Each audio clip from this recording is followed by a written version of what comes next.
కాంగ్రెస్ బీజేపీల joint venture Revanth సర్కార్ అట. కాంగ్రెస్ బీజేపీల జాయింట్ వెంచర్ రేవంత్ సర్కార్ అట. మరి రేవంత్ ఏమంటుండు? కాళేశ్వరం పైన సిబిఐ దర్యాప్తునకు కేటీఆర్ అడ్డుపడుతుండు, ఆయన కిషన్ రెడ్డి సహకరిస్తున్నాడు.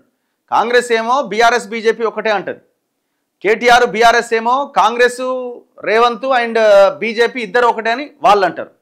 మేమేమంటున్నాం? ముగ్గురు ఒకటే అని మేము అంటున్నాం. సాయంత్రం 5-6 దాటంగానే ముగ్గురు కలుసుకుంటారు. వీళ్ళు భూముల విషయంలో, పైసల విషయంలో, కాంప్రమైజ్ అయ్యే విషయంలో, డీల్ సెటిల్మెంట్ల విషయంలో ముగ్గురు ఒకటే దగ్గర ఉంటారు.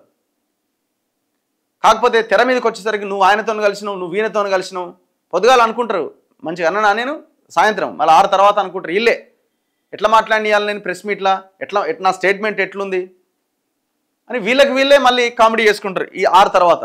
అట్లున్న తెలంగాణ రాజకీయాల పరిస్థితి. తెలంగాణ భవితను నిర్ణయించేది జూబ్లీహిల్స్ ఉప ఎన్నికే. BRS working president KTR Congress బీజేపీల జాయింట్ వెంచర్గా రేవంత్ సర్కార్ పనిచేస్తోందని బీఆర్ఎస్ వర్కింగ్ ప్రెసిడెంట్ కేటీఆర్ విమర్శించారు. పొరపాటున కాంగ్రెస్ను గెలిపిస్తే ఎలాంటి సంక్షేమ పథకాలు అమలు కావు. తెలంగాణ భవన్లో శుక్రవారం జూబ్లీహిల్స్ నియోజకవర్గ పరిధి బీఆర్ఎస్ కార్యకర్తల సమావేశం నిర్వహించారు. కేటీఆర్ మాట్లాడుతూ రేపటి తెలంగాణ భవిష్యత్తును జూబ్లీహిల్స్ ఎన్నిక నిర్ణయించబోతున్నది. తెలంగాణకు రక్షణగా గొంతుకగా ఉన్న కేసీఆర్ను లేకుండా చేయాలన్నది అందరి ఆలోచనట, అంటే కాంగ్రెస్ బీజేపీ ఆలోచనట. నేనేమంటున్నా, ఇంతకు మీ చెల్లెగారు మిమ్మల్ని గెలిపించమని కోరుతున్నారా, ఓడగొట్టమని కోరుతున్నారా? దానికి ఆన్సర్లు చెప్పినా ఇప్పటివరకు. ఆమె నీ మీద, మీ బావ మీద చేసిన, మీ సంతోష్ మీద చేసిన ఆరోపణలకి మీ పార్టీ తరపు నుంచి ఇంతవరకు క్లారిఫికేషన్ ఇచ్చే ప్రయత్నం జరిగిందా? ఇంతవరకు జరగలేదే. మరి మీ పార్టీకి ఒక క్లారిటీ లేనప్పుడు మీరు ఏ రకంగా వెళ్ళి ఓట్లు అడుగుతారు జూబ్లీహిల్స్లో? ఏమంటుండు? పొరపాటున కాంగ్రెస్ని గెలిపిస్తే ఎలాంటి సంక్షేమ పథకాలు అమలు కావట. ఓడగొడితే అమలైతాయా? ఓడగొడితే అమలైతాయా? గెలిస్తే అమలు కావా? ఎట్లా ఓడగొడితే అమలైతాయి అది కూడా చెప్పాలి కదా జనాలకి. ఇప్పుడు మిమ్మల్ని గెలిపించడం వల్ల వచ్చే ప్రయోజనం ఏంది? ప్రజలు కూడా దయచేసి చాలా తెలివితోనే ఓటేయాలి, చాలా తెలివితోనే ఓటేయాలి. ఈ ఉప ఎన్నిక వల్ల అయ్యేది లేదు, పోయేది లేదు.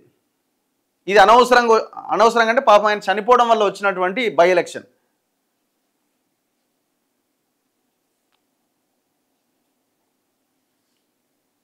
కాంగ్రెస్ బీజేపీల ఉమ్మడి లక్ష్యం అట ఎవరిని? కేసీఆర్ని బదనాం చేయడం. అసలు కేసీఆర్ ఎక్కడ వస్తున్నాడండి? కేసీఆర్ బయటికే వస్తలేడు కదా. ఇంకా ఆయన బదనాం చేసేది ఎక్కడ? ఆయన ఏమైనా పెద్ద ఎత్తున మాట్లాడితే ఆయన ఏమన్నా అంటే అదేమన్నా, అసలు ఆయన బయటికి వచ్చుడే లేదా 2 సంవత్సరాల నుంచి. బీఆర్ఎస్ను ఖతం చేస్తే కాంగ్రెస్ను సులువుగా ఫుట్బాల్ ఆడుకోవచ్చట అని బీజేపీ భావిస్తోందట. రేవంత్ ప్రభుత్వం చేసిన మోసంతో రాష్ట్రంలో ఏ ఆడబిడ్డ సంతోషంగా లేరు. సీతక్క, సురేఖ అక్కలు మాత్రం ఆనందంగా ఉన్నారు. గుజరాత్ మోడల్ను ప్రశంసించడం, రాహుల్ విమర్శించిన సిబిఐని కేసీఆర్ పైకి ప్రయోగించడం రేవంత్ ప్రత్యేకత. వక్ఫ్ సవరణలను అందరికంటే ముందే రాష్ట్ర ప్రభుత్వం అమలు చేసింది. ఈ విషయాన్ని ఓట్ల కోసం వచ్చినప్పుడు కాంగ్రెస్ నేతలను నిలదీయాలని ముస్లింలకు సూచించారు. మాగంటి సేవల్ని కొనసాగిస్తామని, ప్రస్తుత ఉప ఎన్నికల్లో ఆయన సతీమణి సునీతను ఆశీర్వదించాలని కోరారు. సో వాళ్ళు డిసైడ్ అయిపోయారు, మాగంటి గోపీనాథ్ భార్య సునీతకు టికెట్ ఇవ్వాలని.